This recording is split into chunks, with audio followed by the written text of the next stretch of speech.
ఏదేమైనప్పటికీ ఈడీ కొన్ని అంటే రాజకీయంగానే వ్యవహరిస్తూ ఉంది అనే దానికి వాస్తవం కాదేమో అని చెప్పనికి లేదు, అదే వాస్తవం అనుకునే విధంగా వాళ్ళు కూడా వ్యవహరిస్తూ ఉన్నారు.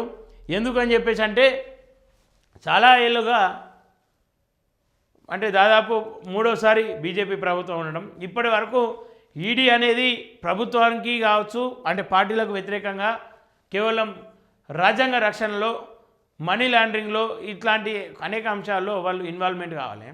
కానీ కేవలం ఇటు కాంగ్రెస్ లేదంటే బీజేపీకి వ్యతిరేకంగా ఉన్న అన్ని పార్టీల్లో జరుగుతూ ఉంది. కానీ ఒకనాడైనా ఎంఐఎం కానీ బీజేపీ పైన కానీ ఈడీ రైడింగ్ జరిగిందా? దేనికోసం జరగలేదు? ఎందుకోసం?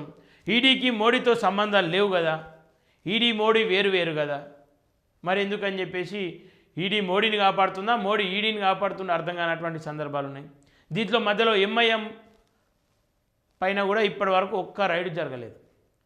వాళ్ళపైన అనేక ఆరోపణలు ఉన్నాయి, అంత సంపాదించరు ఇంత సంపాదించరు, కానీ ఎందుకని చెప్పేసి ఈడీ అటువైపు బీజేపీ వైపు చూస్తలేదు.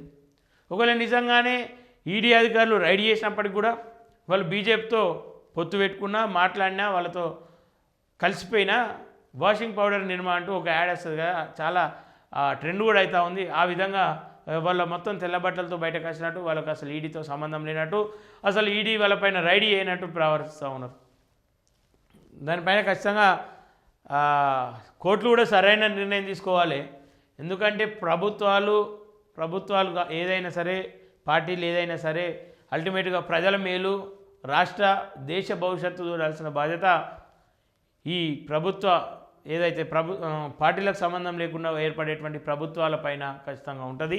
అలాగే ఈ కోర్టుల పైన కూడా ఉంటుంది.